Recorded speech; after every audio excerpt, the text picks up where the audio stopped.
Stop using auto mode right now because it's ruining your drone shots. Maybe.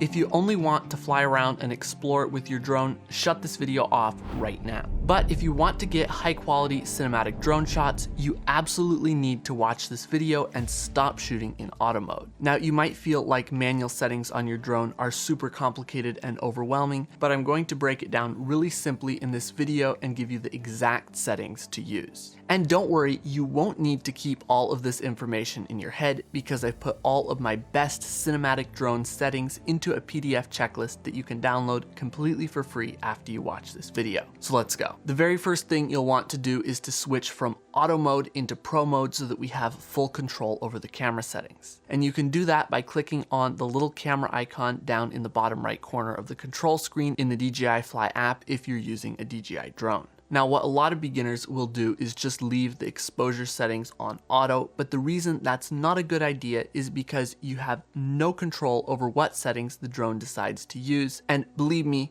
it gets them wrong sometimes. And also, in auto exposure mode, the exposure or brightness of your shot can change during the shot, which really doesn't look great. So we'll want to set our exposure settings manually. And there are two main settings that we need to pay attention to: shutter speed and ISO. In the DJI Fly app, by default, these will both be set to auto, and you can switch them to manual control by tapping on auto next to shutter speed and ISO. First up, ISO, you'll want to have this set as low as possible. I keep it set to ISO 100 90% of the time. In low light, you will have to bump this up to get a bright enough image, but the higher you go, the worse the quality gets and the more noise and grain you have. It depends on what drone you have, how high you can set the ISO and still get a decent quality shot. On some drones, it starts to fall apart at ISO 400, whereas on some drones, you can go on up to ISO 1600 or even 3200 and still get decent results. So you'll have to test out how high you can go on your drone. Next, you'll want to use the shutter speed to adjust the brightness of your shot. Now, ideally, you want to follow what's called the 180-degree shutter rule and set the shutter speed to double the frame rate. So for 30 frames per second, that would be 1/60th of a second, because that will give you the most natural motion blur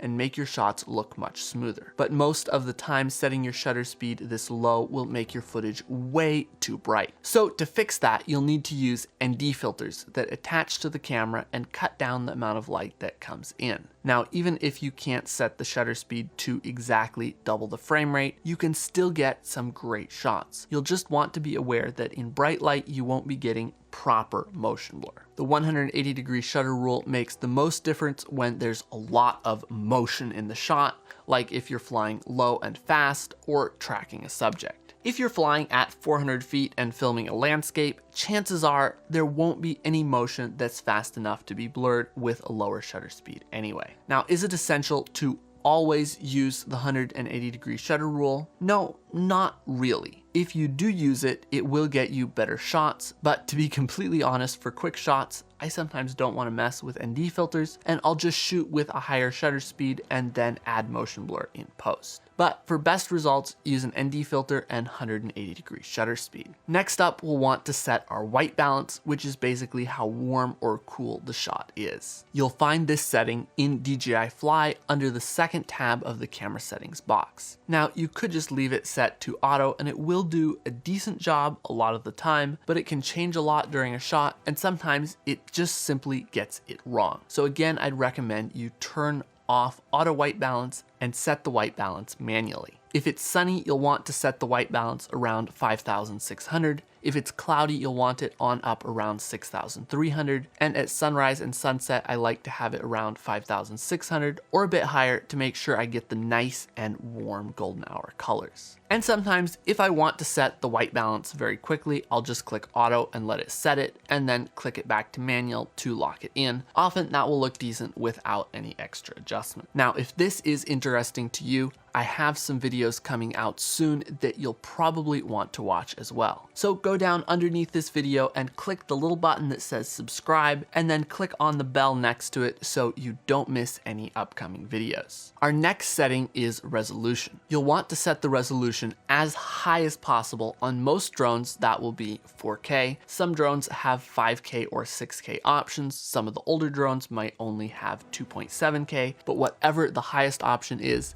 that's what you'll generally want to go for. There's really no benefit to using a lower resolution except smaller file sizes, but if you want the best quality video, bigger files are well worth the jump in quality. And if you want to shoot vertical video, some drones will let you flip the entire camera vertical so you can use the entire area of the sensor for vertical videos. On drones that can't do that, there's sometimes a vertical mode that uses the full height of the 4x3 sensor instead of cropping into 16:9. So if your drone has that, then you'll want to use it for vertical videos. Our next setting is frame rate. 24 frames per second is considered the most cinematic frame rate, but unless you strictly follow the 180-degree shutter rule and always use a 1/50th of a second shutter speed at 24 frames per second, your 24 frames per second footage will end up looking jittery and not smooth. So in general, I'd recommend sticking to 30 frames per second as your basic frame rate. If your drone lets you shoot at 60 frames per second in the highest resolution, you can set it to 60 frames per second for any situations where you might want to slow the footage down. I actually shoot at 60 frames per second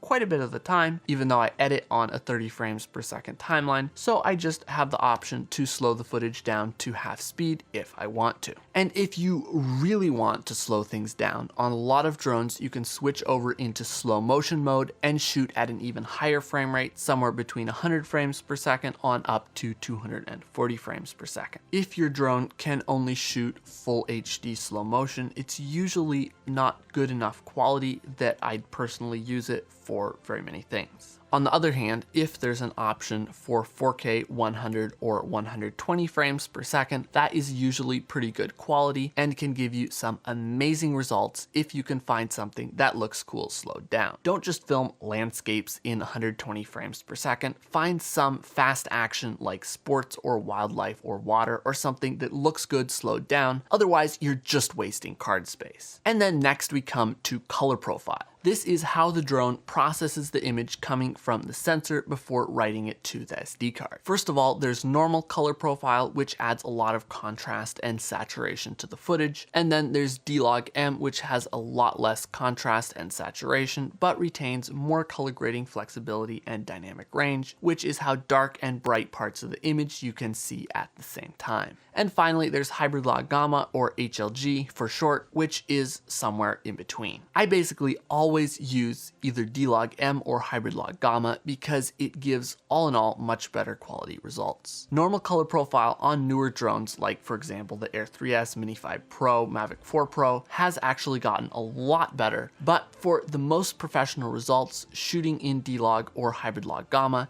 is still the way to go. Now, both HLG and D-Log-M will need to be color graded to look good, and even normal color profile will benefit a lot from color grading. And so if you want to learn how to color grade your footage, I'll link a video in the description where I explain how I color grade my drone shots. Next up is zoom settings. Now, a lot of drones like the DJI Mini series and DJI Flip, they only have one wide angle camera, and on those drones, you don't want to ever zoom in because it will massively degrade the image quality since it's just digital zoom that's cropping into the image. The only time when this wouldn't be the case is on a drone like the Mini 5 Pro that is using a higher resolution sensor readout mode to crop in without losing too much detail. But for drones like the Air 3S and Mavic 4 Pro that have more than one camera, you can choose between wide angle and telephoto cameras. And which of these cameras you should use depends on what type of shot you're trying to get. The wide angle camera is great for getting typical drone shots, whereas the telecamera is great for isolating a subject and makes the background larger and accentuates parallax, which can make your shots look more grand and epic. So usually you'll want to shoot a mix of wide angle and telecameras, so you have a variety of shots and have more options when it comes to editing your video together. One thing to keep in mind is that you want to just switch between the different cameras and not try to use digital zoom somewhere in between, because again, it will massively degrade the image quality. And moving on to our next setting, which is gain and expo tuning.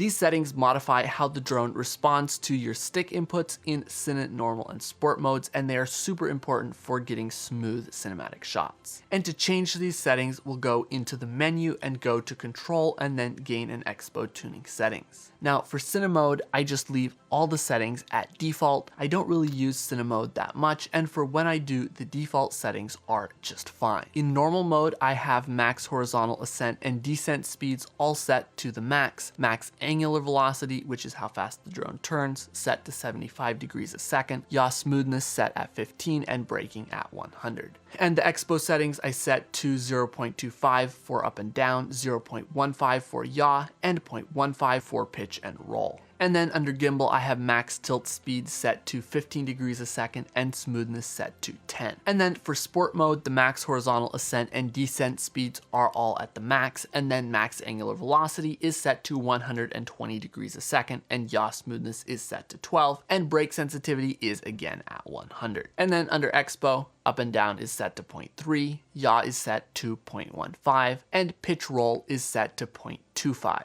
And under gimbal, max speed is at 20 degrees a second and smoothness is at 15. Now, these aren't the only settings that can work well. You can do your own testing and figure out what settings work best for how you fly, but these are the settings that I found give the best results for me. And again, these settings are all in my free cinematic settings checklist, so make sure to download that so you have it for easy reference. And link to download it is in the description. Another important thing to turn on is the histogram, which helps you judge your exposure. A lot of people are kind of intimidated when they see the histogram, but it's actually pretty simple. To turn it on, you'll go under Settings, Camera, and toggle the histogram on, and a little floating box will come up in the camera feed. In short, you want to have the mountain of data sitting in the middle of the histogram, which means that you aren't losing data in either the highlights or the shadows. If you have the mountain of data all bunched up on the right side, it means your exposure is too bright, or if it's all bunched up on the left, it means it's too dark. You'll especially want to avoid the peaks of data touching the ends of the histogram, which means you're clipping and losing data in the highlights or the shadows. And you'll also want to turn on your grid lines and center marker. Again, you'll find this under the camera tab in settings, and the grid lines and center marker are extremely helpful for composing your shots. First of all, the thirds grid lines help you compose your shots according to the rule of thirds, which is basically you split the shot in thirds horizontally and vertically, and you want to put important parts